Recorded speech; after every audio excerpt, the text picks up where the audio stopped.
Second map of the day is, of course, Whirlwind Ladder Edition, spawning up in the top right-hand position from SK Telecom as the Red Protoss, formerly Slayer S. His name is Brown. Slayers, not Slayer S. Hey man, I think they both work, alright? No, it doesn't, because they call them Slayers Boxer. His opponent, also formerly Slayers, his name is Taeja. Indeed. For EGTO, spawning as a blue Terran on the left top position because I had to finish the introduction. It is hopefully we can see the return of Taeja here. Him winning would definitely be a nice boost to EGTL because, you know, he's such a good player. He's been in Codes for so long now. He's been in Codes for like, I want to say like 5 or 6 seasons straight at least, man. He is just always a solid contender in the Codes scene. Now, SK Telecom T1, they had 3 different main coaches. The first coach was Juhoon, and he coached until 2007 season. And starting 2008, this guy, Coach Park Yong-woon, started coaching for SK Telecom T1 until 2011-2012 season, and now in 2012-2013 season, Boxer took over. Yeah, so Boxer taking on much more of a coaching role nowadays rather than a player. What's funny is that Boxer has been in the team since the beginning. You know, even before SK Telecom T1 got formed, you know, he was sponsored by Orion back in the days, and then he went to 4U, which eventually became SK 4U, and then he eventually, you know, became part of SK Telecom T1's first member, and he's been in there since the beginning.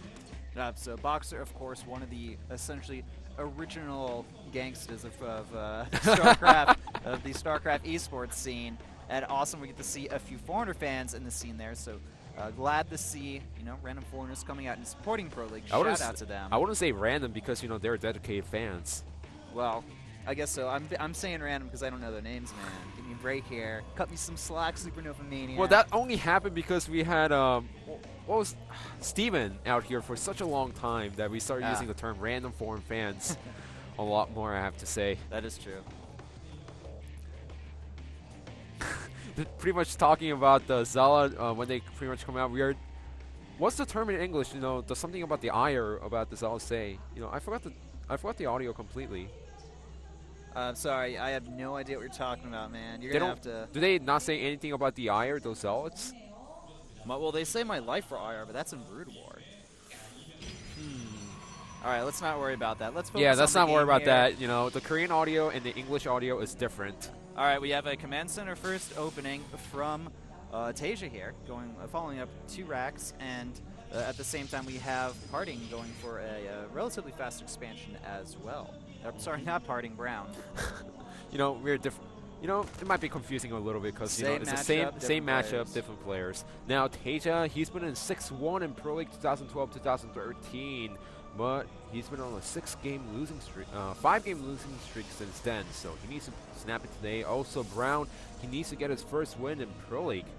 Yeah, I feel like this is actually like kind of hard for Brown because I feel like he's a player with a lot of potential. He even was in Code S at one point back in the day, but after the whole Slayers thing, you know, he wasn't really seen for a while. But now that he is on SK Telecom practicing, even under his old coach once again, I am expecting some things from him. You know, to be quite honest, I think he was in Slayers and then moved to SK Telecom T1 for a long time, you know, as a practice partner, but, you know, just never got shown on the stream because they didn't announce it. So, you know, there are some times when the player is inside the training house, but, you know, people don't announce it until the very last second. For example, Alive, he was in EGTL back in December. Yes, he was. We got to see him in the Pro House, and he was just practicing there at the time. There's, of course, Bunky, the official mascot for T1 there. Who is he going to troll today? I don't know, but he always messes with people, in a good way, though. All right, we have the robotics finishing up for Brown here, and 2 gateways following behind this as well. Taeja continuing the macro up, building a lot of SCVs, just having some Marines here trying to chase away the Stalker, but very nice control by Brown there, actually, not taking too much damage. But also Taeja doing a really nice control by sending the Hurt Marine back to his main base, so both players on top of their micro at this point in the game. Yeah. Oh, I like this fast engineering bay from Taeja as well. That's going to allow him to get some pretty fast upgrades out to kind of, you know, put him on par, or at least in a decent position against the Protoss player. Well, it works in 2 ways. One, like you said, the upgrade. Second, to get the turrets up against the Oracles. Yeah, That's also something that he could definitely do because, you know, he doesn't know if his opponent's going for the Oracles yet or not. But we do have a pretty fast double Forge on the way from Brown here, so he is definitely going for more of an economic game here, it looks like. Oh yeah, the map is large, and it's really easy for the Terran players to drop in your main base, so I think Brown's game plan is to stay inside the 2 base, get a really large, get good economy, get a huge army, and then take the 3rd base later in the game, and then drag it out to the mid game to the end game. Well, Taeja, let's see what he decides to do in this game. Looks like the double Forge upgrades have been just slightly missed by Taeja with that scan, so unfortunately he misses that, and the Robotics Bay. Also, a fast Twilight Council behind this as well, so... That's a really tricky position for the tech buildings to be at, actually. Very tricky, actually. It's almost like a metagame move, essentially, because he's essentially saying, hey, I know where you're going to scan, so I'm going to put the buildings in a seemingly obvious position, but so obvious that you wouldn't even scan there. Alright, so continuing pro production from Brown, also grabbing a Colossus behind this. The real question is going to be, is he going to go for that range or not? Or is he just going to focus quickly into the Twilight Council tech? Because a lot of Protosses, you know, will do moves like that. They'll get one Colossus and then go into the fast tech. Ooh, interesting. Observer speed on the way. You know, that's, I love that upgrade. I feel like it's underutilized currently in this matchup. All matchups, actually. And if if you're not going for the Colossus range, why not go for the Observer upgrade? Well, he is going to go. Maybe it was a mistake, you know. Mistakes will happen from time to time, you know. I guess so. It's a great upgrade to have, you know, mid to late game, but certainly in the beginning of the game, you don't want to waste those gas and the minerals into Observer speed, which is not going to be as useful as the range or even the Warp Prism speed. Yeah, well, I mean, I saw him get the speed, and I was thinking, okay, maybe he's going to commit to Twilight Tech, and yeah, it's only 100 or 100, and if you're going to be making a lot of Observers and not a lot of Colossi, why not? It could end up working out in his favor, but it looks like he is going to commit more to that Colossus-based army, just going ahead and get the Twilight Council so he can quickly start his 2-2 and get his Blink on the way. I want to say that this is very similar to Rain's style of PvT. Yeah, still missing the double Forge with the scan, so he doesn't know exactly what Brown is heading for. So now Taeja, he's going to be forced to, you know, poke around inside the natural, try to drop inside the main base to see what his opponent is up to, but now shows the Colossus, and Taeja knows what he's dealing against with. Yeah, Taeja accidentally losing a few units here. Nice pick up there, though, from him, not losing a single unit and forcing 3 force fields there, and now Taeja, he is on the offensive here. He has got his 3rd command center already completed and morphing into an orbital now, going to be moving that to that 3rd shortly, and Brown on the defensive here. Yeah, he's on the defensive, but he still has the force fields, and Taeja needs to be careful. One bad engagement with the force fields, and he can actually win the game. And look at the worker difference. That's quite surprising. I mean, Brown, he's only on 2 bases, but he has up to 65 probes. He's getting additional probes, so he's gonna take a 3rd base pretty soon. Taeja, he's only on 47 SCBs, even if he has a triple command center for himself. Yeah, gotta really hand it to Brown for just playing such a heavy macro style here, playing so defensive. And I think it's going to work out for him the longer the game goes on, because the 2-2 is already about halfway done. Taeja hasn't even started his 2-2 yet, and does he even have an engineering bay up? That's the real question here.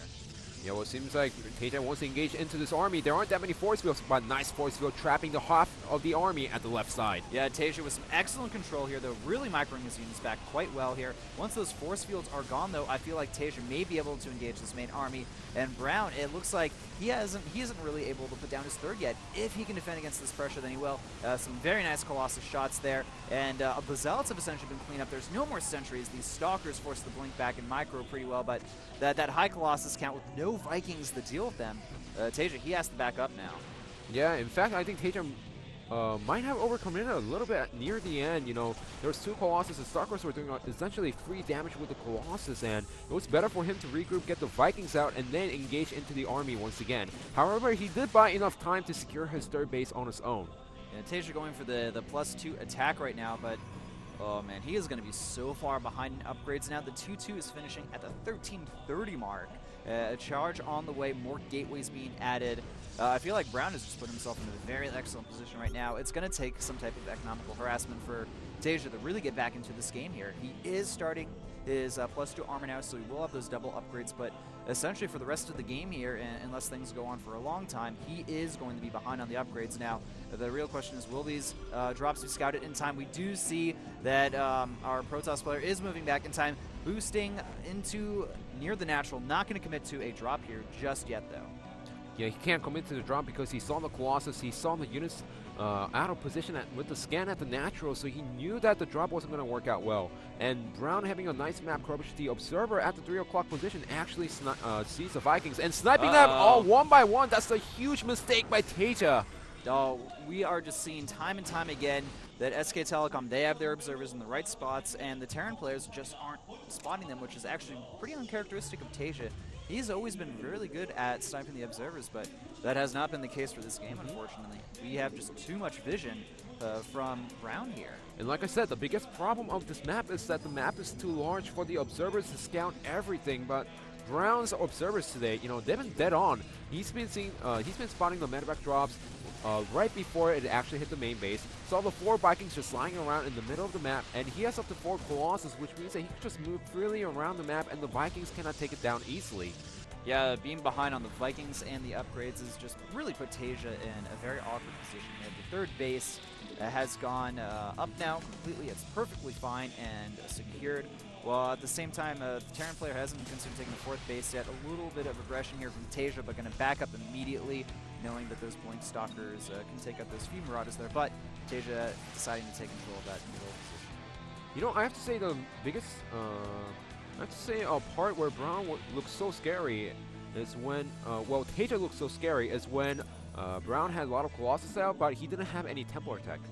You know, there was that time where if Taeja had enough Vikings, you know, if those 4 Vikings weren't lost, then he could have gone for the push and he could have taken out a lot of AoE damage in his spot. Hold on! We have a big drop going on into the main base. This is the Doom drop, 5 medevacs, and this entire Protoss army is going back to the main base. They're boosting and dropping, putting a scan at that front base there. And now we do have some reinforcements coming down. Nexus cannon as well. Taeja, he's going to have to lift up